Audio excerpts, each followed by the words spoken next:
Ito yung version ko ng gambas. Ito lagi in-order sa amin nun. Ang gambas kasi ay shrimp with garlic. Ito, lutuin natin. Ito ay kalahating kilo. Ayan. Ganito yung size niya. Hindi masyadong malaki, hindi naman maliit.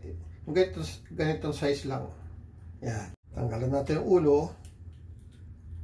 Ayan. Saka dating babalatan.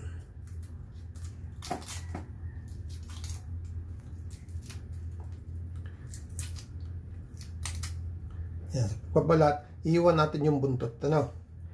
Saka dating hiwaan sa likod. Tatanggalin natin yung, yung kanyang bituka. Ayan. Ayan yung kanyang bituka. Tatanggalin natin yan.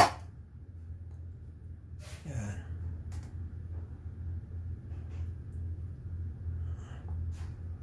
Ayan, ganyan. Tapusin ko lang to at babalikan namin kayo. Ayan, saka natin hugasan.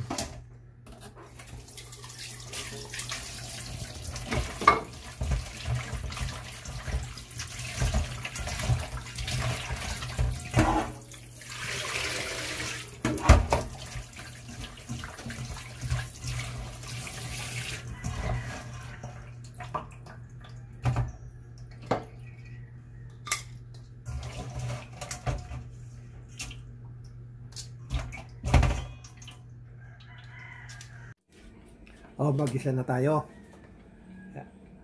And ating olive oil. 2 tablespoon lang yan. Isang buo yung bawang natin dito. Kasi ang gambas ay marami siyang bawang dapat. So, pababanguhin lang natin yan. Isang medium na sibuyas. Saka natin nilagay ang ating hipon. Ayan. Ang gambas ay maanghang na recipe. Kaya maglalagay tayo rito ng 4 pieces na green chili. Yung gagamitin natin na ketchup dito, yung maanghang na. Yes. Pero kung wala kayong maanghang na ketchup, maggawa kayo ng 1/4 cup na yung regular na ketchup, banana ketchup. Saka nyo lagyan ng hot sauce na 1 teaspoon. Ayan. So, ganyan yan. Masarap ito eh. Appetizer ito sa mga sikat na restaurant. 1 teaspoon na liquid seasoning. 1/2 teaspoon na paprika. Lutuin lang ito ng mga 2 minuto. Yes, wag natin i-overcook. Oo.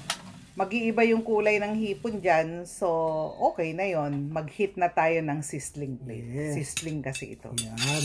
Lagay tayo ng margarine or butter. 1 tablespoon lang. Saka na natin ilagay yung gambas. Yes. Naku, ang amoy. Nakakahatching. O, ayan. Tapos na.